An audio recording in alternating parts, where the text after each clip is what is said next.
నమస్కారం city news కి స్వాగతం.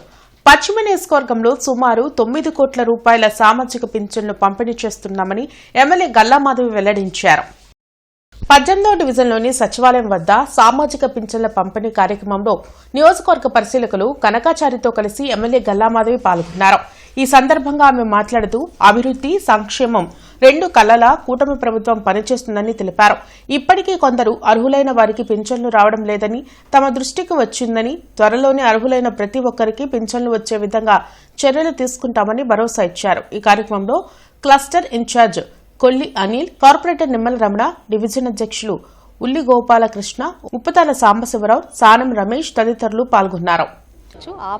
ఆపన్నులకి ఆపన్న హస్తంగా ఈరోజు చంద్రబాబు నాయుడు గారు తీసుకొచ్చిన అనేక సంక్షేమ పథకాల్లో ముందుగా మొట్టమొదటిగా నిలుస్తున్న సంక్షేమ పథకం ఇది ఎన్టీఆర్ భరోసా పెన్షన్ పథకం కింద మనందరం చెప్పుకోవచ్చు.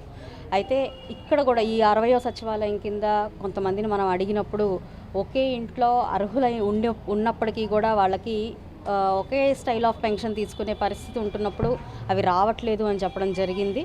వాళ్ళకి అర్హత ఉండి వాళ్ళకి అవసరం ఉండి కూడా రాని పరిస్థితి కనపడుతుంది. అలాంటి వాళ్ళందరికీ ఒక అప్గ్రేడేషన్ సిస్టమ్ కనుక వస్తే వాళ్ళందరూ కూడా ఈ పెన్షన్ దాంట్లోకి వచ్చే అవకాశం ఉంది అని చెప్పి స్థానికంగా అడగడం జరిగింది. కాబట్టి రానున్న రోజుల్లో దాన్ని కూడా ప్రతి ఒక్కరికి అందేలాగా, అర్హులైన వాళ్ళందరికీ కూడా అందేలాగా ఈ పెన్షన్ కార్యక్రమం చేపట్టే దిశగా ప్రభుత్వం పనిచేసేలాగా మేమందరం కూడా కృషి చేస్తాము. ఇంటర్నెట్ చరిత్రలో సంచలనం సిటీ బ్రాడ్బ్యాండ్. ఇప్పుడు ఇంటింటికి ఇంటర్నెట్, సిటీ నుంచి గ్రామం వరకు అదే స్పీడ్. మీరు ఈ రోజే సిటీ బ్రాడ్బ్యాండ్ కుటుంబంలో చేరండి. అన్ని వర్గాల సంక్షేమమే లక్ష్యంగా కూటమి ప్రభుత్వం పనిచేస్తుందని ఎమ్మెల్యే నజీర్ అహ్మద్ తెలిపారు. గుంటూరు తూర్పు నియోజకవర్గంలో నిర్వహించిన సామాజిక పింఛన్ల పంపిణీ కార్యక్రమంలో ఆయన పాల్గొన్నారు. మార్చి 1 ఆదివారం కావడంతో ఒకరోజు ముందుగానే పెన్షన్లు అందించడం సంతోషంగా ఉందని చెప్పారు. ప్రజా సమస్యలపై అసెంబ్లీలో చర్చించకుండా వైసీపీ డైవర్షన్ పాలిటిక్స్ కు పాల్పడడం సిగ్గుచేటని మండిపడ్డారు. ఎప్పుడు చూసినా శాసన మండలిలో అమూల్యమైనటువంటి ప్రజా సమయాన్ని కూడా వృధా చేసేటువంటి పరిస్థితులు, కల్తీ లడ్డూ దగ్గర నుండి చేసేటువంటి అన్ని కార్యక్రమాలు, లిక్కర్ స్కామ్ దగ్గర నుండి ఈరోజు వాళ్ళ అధికారం పోయిన తర్వాత కూడా ఈరోజు కూడా అనేక రకాలుగా సోషల్ మీడియాలో అవాకులు చవాకులు పేసేటువంటి కార్యక్రమం చూస్తూ ఉంటే నిజంగా చాలా బాధేస్తూ ఉంది. ఇప్పటికైనా వైసీపీ నాయకులు ప్రజా సంక్షేమం కోసం పాటుపడుతున్నటువంటి కూటమి ప్రభుత్వానికి అందరూ కూడా అండదండలుగా ఉండాలని చెప్పి తెలియజేస్తా ఉంది. పశ్చిమ నియోజకవర్గంలో 19,000 బంగారు కుటుంబాలను గుర్తించి 11,000 కుటుంబాలను దత్తత తీసుకోవడం జరిగిందని ఎమ్మెల్యే గల్లామాధవి తెలిపారు. ఆరగ్రహారంలోని 18వ డివిజన్లో మానవతా స్వచ్ఛంద సంస్థ బాలాజీ హాస్పిటల్స్ ఆధ్వర్యంలో ఏర్పాటు చేసిన ఈఎన్టీ హోమియో ఉచిత వైద్య శిబిరాన్ని ఎమ్మెల్యే గల్లామాధవి ప్రారంభించారు. ఈ సందర్భంగా ఎమ్మెల్యే మాట్లాడుతూ చంద్రబాబు నాయుడు మానసపుత్రిక P4 పథకం అన్నారు. బంగారు కుటుంబాలను అన్ని విధాల అభివృద్దిలోకి తెచ్చేందుకు మార్గదర్శకులు పనిచేస్తున్నారని అన్నారు. సమాజంలో అసమానతను తొలగించేందుకు మరింత మంది మార్గదర్శులు ముందుకు రావాలని పిలుపునిచ్చారు. P4లో భాగంగా బంగారు కుటుంబాలకు ఉచిత వైద్య శిబిరం ఏర్పాటు చేసిన మానవతా సభ్యులను, బాలాజీ హాస్పిటల్స్ వైద్యులను ఎమ్మెల్యే అభినందించారు. ఈ కార్యక్రమంలో doctor Kalpana, doctor Sangameswararao, doctor Sanjusha, doctor Ajay, Pavuluru Ramesh తదితరులు పాల్గొన్నారు. ఫ్రీగా ఓపీ, ఈఎన్టీ, అదేవిధంగా అవసరమైన వాళ్ళకి, అత్యంత పేదలకి మరి ఆ పరికరాలు కూడా అవసరం ఉంటే అందిస్తాము అని చెప్పడం జరిగింది. అదేవిధంగా ఎండోస్కోపిక్ ఈఎన్టీ కూడా వాళ్ళు ఇవ్వడం, ఎంతో ఖర్చుతో కూడుకున్న ఎండోస్కోపిక్ ఈఎన్టీ కూడా ఈరోజు ఉచితంగా ఈ యొక్క బంగారు కుటుంబాలకి అందించడం అనేది చాలా అద్భుతమైన కార్యక్రమం. ఇలాంటి బంగారు కుటుంబాలని తీసుకునే వాళ్ళ మార్గదర్శులు ఉండడం అనేది చాలా గొప్ప విషయంగా నేను ఈరోజు భావిస్తూ ఉన్నాను. మానవత్వం అంటే మానవతా సంస్థలో ఉన్న ప్రతి సభ్యులు మానవత్వంతో ఆలోచించి మనం సమాజానికి ఎంతో కొంత తిరిగి ఇవ్వాలి అనే ఆలోచనతో మేము ఈ దృఢ నిశ్చయం తీసుకున్నాము. ఈ 18వ వార్డు అంటే 58, 59, 60 సచివాలయాలు పరిధిలో ఉన్న అన్ని ఏరియాస్లో మేము వీక్లీ మెడికల్ క్యాంప్స్ పెట్టాలని డిసైడ్ అయ్యామండి. దేశంలోని మెడికల్ వ్యవస్థలన్నీ ప్రైవేట్ వ్యక్తుల చేతుల్లోకి వెళ్లిపోయాయని సిపిఐ జాతీయ సహాయ కార్యదర్శి ముప్పాల నాగేశ్వరరావు ధ్వజమెత్తారు. రాష్ట్రంలో మెడికల్ మాఫియాను అరికట్టి ప్రజారోగ్యం కాపాడాలంటూ సిపిఐ నేతలు DMHO కార్యాలయం ఎదుట ఆందోళన చేపట్టారు. ఈ కార్యక్రమంలో సిపిఐ జాతీయ సహాయ కార్యదర్శి ముప్పాల నాగేశ్వరరావు, జిల్లా కార్యదర్శి కోటా మాల్యాద్రి, నగర కార్యదర్శి ఆకిటి అరుణ్ కుమార్ పాల్గొన్నారు. ఈ సందర్భంగా ముప్పాల నాగేశ్వరరావు మాట్లాడుతూ రాష్ట్రంలో మెడికల్ మాఫియా ఆగడాలకు అంతే లేకుండా పోయిందని మండిపడ్డారు. నకిలీ మందులు, కాలం చెల్లిన మందులతో ప్రజల ప్రాణాలతో చెలగాటం ఆడుతున్నారని ఆరోపించారు. వెంటనే పీపీపీ విధానానికి స్వస్తి చెప్పి మెడికల్ వ్యవస్థలను ప్రభుత్వమే నిర్వహించాలని డిమాండ్ చేశారు. లేకుంటే భారత కమ్యూనిస్టు పార్టీ ఆధ్వర్యంలో పెద్ద ఎత్తున ఉద్యమం చేస్తామని హెచ్చరించారు. ఈ కార్యక్రమంలో రావుల అంజిబాబు, వెలుగురి రాధాకృష్ణమూర్తి, చల్లా చినాంజనేయులు, మేడా హనుమంతరావు, జంగాల చైతన్య తదితరులు పాల్గొన్నారు. ఇది మొత్తం యావత్తు ప్రజానీకం యొక్క ఆరోగ్యానికి సంబంధించింది కాబట్టి సత్వర చర్యలు తీసుకోకపోతే రానున్న రోజుల్లో ఈ దొంగ మందులు ఎక్కడైతే స్టాక్ పెడుతున్నారో వాటన్నిటి మీద కూడా సిపిఐ పార్టీ దాడులు చేయడానికి కూడా వెనుకాడదు. కార్పొరేట్ హాస్పిటల్లో జరుగుతున్నటువంటి దోపిడీని అడ్డుకోలు, ఆర్థిక దోపిడీని అడ్డుకొట్టవేయడానికి కూడా ప్రత్యేకమైనటువంటి ప్రయత్నం చేస్తామని చెబుతున్నాం. ప్రధానంగా మందులు చూస్తే ప్రైవేటు కంపెనీలు, కార్పొరేట్ కంపెనీలు ఉత్పత్తి చేయటం వల్ల మందులలో కల్తీ, అట్లాగే 10 పైసలు చేసేటువంటి ట్యాబ్లెట్, ఒక ట్యాబ్లెట్ని తయారు చేయడానికి 10 పైసలు అవుతుంటే దాన్ని 10 రూపాయలకు అమ్మటం, 100 రూపాయలకు అమ్మటం, విపరీతమైనటువంటి ధరలు. వీటన్నిటి నేపథ్యంలో ప్రజల యొక్క ఆరోగ్యాలు తీవ్రంగా దెబ్బతింటున్నాయి. ప్రజల ఆరోగ్యాన్ని కాపాడుకోవాలంటే ఆరోగ్యాన్ని కాపాడాల్సినటువంటి ప్రభుత్వం వెనకుండిపోతూ ఉంది. డ్రగ్స్ ఇన్స్పెక్టర్లు ఎక్కడికక్కడ వీటన్నిటిని కూడా చూడనట్టుగా ఊరుకుంటున్నారు. ప్రభుత్వం పట్టించుకోవటం లేదు. అందువల్ల మొత్తం ప్రజారోగ్యాన్ని ప్రభుత్వమే నిర్వహించాలనేటువంటి డిమాండ్ చాలా సరైంది. అది చేయాలని చెప్పి డిమాండ్ చేస్తున్నాం. అమరావతి రోడ్లోని లిటిల్ చంద్రాస్ ఇంగ్లీష్ మీడియం స్కూల్లో సైన్స్ ఎక్స్పో 2026 కార్యక్రమం ఏర్పాటు చేశారు. నేషనల్ సైన్స్ డే సందర్భంగా లిటిల్ చంద్రాస్ ఇంగ్లీష్ మీడియం స్కూల్లో 80 రకాల ప్రాజెక్టులతో సైన్స్ ఎగ్జిబిషన్ ఏర్పాటు చేయడం జరిగిందని స్కూల్ డైరెక్టర్ అర్జున్ రావు వెల్లడించారు. ఇటువంటి ఎగ్జిబిషన్ల వలన విద్యార్థుల్లో సృజనాత్మకత పెరుగుతుందన్నారు. అంతేకాకుండా చిన్నతనం నుంచి డ్రగ్స్ వాడకం వలన కలిగే నష్టాలను విద్యార్థులకు వివరించడం జరుగుతుందన్నారు. దానివలన భవిష్యత్తులో పిల్లలు డ్రగ్స్ బారిన పడకుండా జాగ్రత్తలు తీసుకుంటారని చెప్పారు. ఈ కార్యక్రమంలో శ్రీధర్, స్కూల్ ఉపాధ్యాయులు శారద, నాగరాజు, రాజేష్, అబ్బాస్, విద్యార్థుల తల్లిదండ్రులు పాల్గొన్నారు. చాలా కష్టపడి ఈ సైన్స్ ఎగ్జిబిషన్ని కండక్ట్ చేయడం జరిగింది.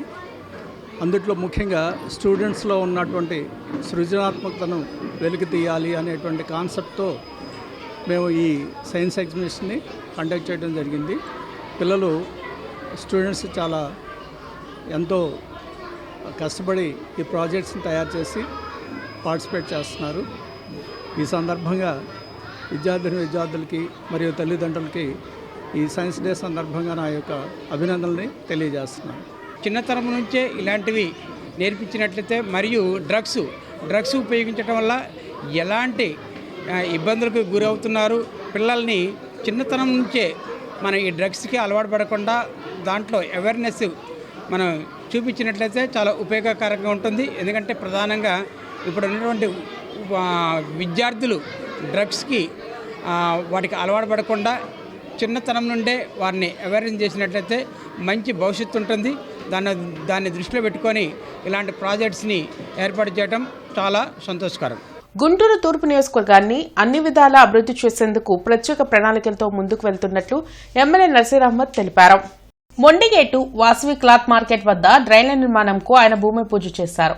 గత ప్రభుత్వం నియోజకవర్గ అభివృద్ధిని పట్టించుకోలేదని, వార్డుల వారీగా ప్రజలు ఎదుర్కొంటున్న సమస్యలను గుర్తించి వాటిని పరిష్కరిస్తున్నట్లు ఎమ్మెల్యే తెలిపారు. ఈ కూటమి ప్రభుత్వం ఏర్పడ్డ తర్వాత గత 5 సంవత్సరాల్లో పట్టించుకున్నటువంటి ఆర్ఓబి బ్రిడ్జ్ని పూర్తిగా నిర్మించేటువంటి కార్యక్రమంతో పాటు ముఖ్యంగా వినోబా నగర్ దగ్గర ఉన్నటువంటి ఏదైతే వినోబా నగర్ దగ్గర ఉన్నటువంటి బ్రిడ్జ్ ఉందో ఆ బ్రిడ్జ్ని కూడా 2,85,00,000 రూపాయలతో వచ్చే నెలలో శంకుస్థాపన చేయడానికి ఈరోజు ఫైనాన్స్ మినిస్టర్ గారు కూడా క్లియరెన్స్ ఇవ్వడం జరిగింది. ఆ కార్యక్రమం కూడా పూర్తిగా ప్రారంభిస్తాం. 60,000 మంది నివసించేటువంటి పాత గుంటూరు ప్రాంతంలో గత 15 సంవత్సరాల నుంచి జరగనటువంటి అభివృద్ధి కార్యక్రమాలు ఈ 2 సంవత్సరాల్లోనే నేను శాసనసభ్యుడిగా గెలిపిన తర్వాత కూటమి నాయకత్వంలో ఈరోజు ఈ కార్యక్రమాలన్నీ కూడా పూర్తి స్థాయిలో చేపట్టడం జరుగుతూ ఉంది. అంతేకాకుండా రాజీవ్ గృహకల్పకు సంబంధించి ట్రాన్స్జెండర్ హిజ్రా వర్గాల సమస్యలపై రాష్ట్ర స్థాయి సదస్సు గుంటూరులో జరిగింది. జేఎంజే సోషల్ సర్వీస్ సొసైటీ ఆధ్వర్యంలో సెయింట్ జోసెఫ్ హాస్పిటల్లో సమావేశం నిర్వహించారు. 2 తెలుగు రాష్ట్రాల నుంచి కమిటీ ప్రతినిధులు పాల్గొని వాళ్ళు ఎదుర్కొంటున్న సమస్యలపై చర్చించారు. ఆరోగ్యం, న్యాయపరమైన గుర్తింపు, ఆర్థిక స్థిరత్వం కోసం ప్రభుత్వం ప్రత్యేక దృష్టి సారించాలని కోరారు. తమపై విపక్షం కొనసాగుతుందని అన్నారు. పలువురు న్యాయవాదులు పాల్గొని సలహాలు అందించారు.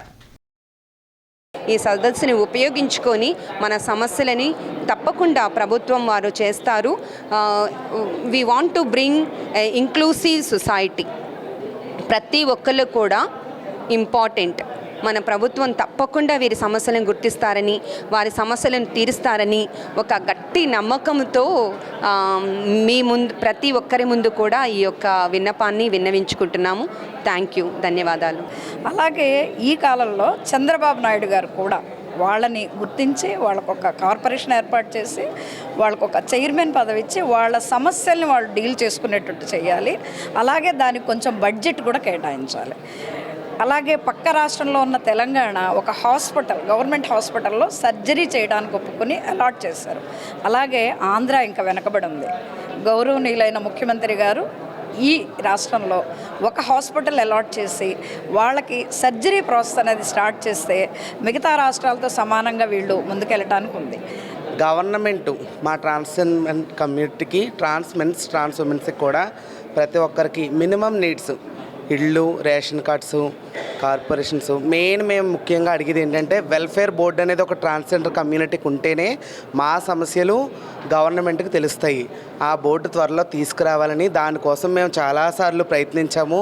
సీఎం చంద్రబాబు నాయుడు గారికి ఇచ్చాము, ఉప ముఖ్యమంత్రి పవన్ కళ్యాణ్ గారికి కూడా ఇచ్చాము. చాలాసార్లు మీ ద్వారా అయినా, ఈ జిఎంఎస్ఎస్ సంస్థ ద్వారా అయినా మా వెల్ఫేర్ బోర్డు రావాలని మేము కోరుకుంటున్నాము. ఇక్కడ పెద్దవాళ్ళు అందరూ చాలామంది ఉన్నారు.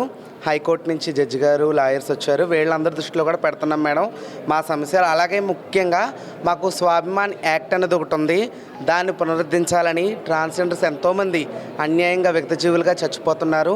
వాళ్ళందరికీ కోసం కూడా మాకు పోలీస్ డిపార్ట్మెంట్లో గౌరవాన్ని కల్పించి న్యాయం చేయాలని కోరుకుంటున్నాం మేడం. విజదల ఎన్ఆర్ఐ ఇంజనీరింగ్ కళాశాలలో టెక్నో, స్పోర్ట్స్, కల్చరల్ ఫెస్ట్ ఉత్సాహంగా ప్రారంభమైంది. ఈ ఫెస్ట్ ఈ రోజు కూడా కొనసాగనుంది. తొలి రోజు కార్యక్రమాలలో విద్యార్థులు ఉత్సాహంగా పాల్గొన్నారు. సాంస్కృతిక కార్యక్రమాలు అలరించాయి. ఈ సందర్భంగా కళాశాల ప్రాంగణంలో ఏర్పాటు చేసిన స్టాల్స్ ఆకట్టుకున్నాయి.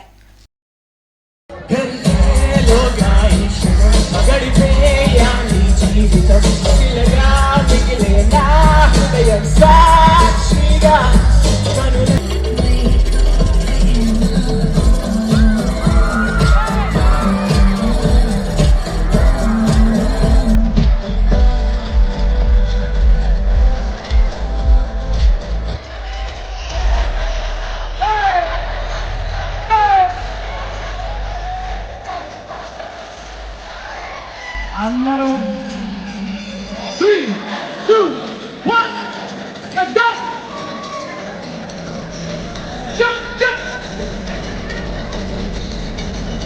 ఇంటర్నెట్ చరిత్రలో సంచలనం సిటీ బ్రాడ్బ్యాండ్. ఇప్పుడు ఇంటింటికి ఇంటర్నెట్, సిటీ నుంచి గ్రామం వరకు అదే స్పీడ్. మీరు ఈ రోజే సిటీ బ్రాడ్బ్యాండ్ కుటుంబంలో చేరండి. బృందావన గార్డెన్ శ్రీ వెంకటేశ్వర స్వామి ఆలయ 27వ వార్షిక బ్రహ్మోత్సవాల సందర్భంగా స్వామిని శేషవాహనంపై నగరోత్సవం నిర్వహించారు. ఆలయ కమిటీ సభ్యులు లంకా విజయబాబు ఆధ్వర్యంలో ప్రత్యేకంగా అలంకరించిన శేషవాహనంపై ఉభయదేవేరి సమేతుడైన స్వామి ఉత్సవమూర్తులను నగరోత్సవం నిర్వహించారు.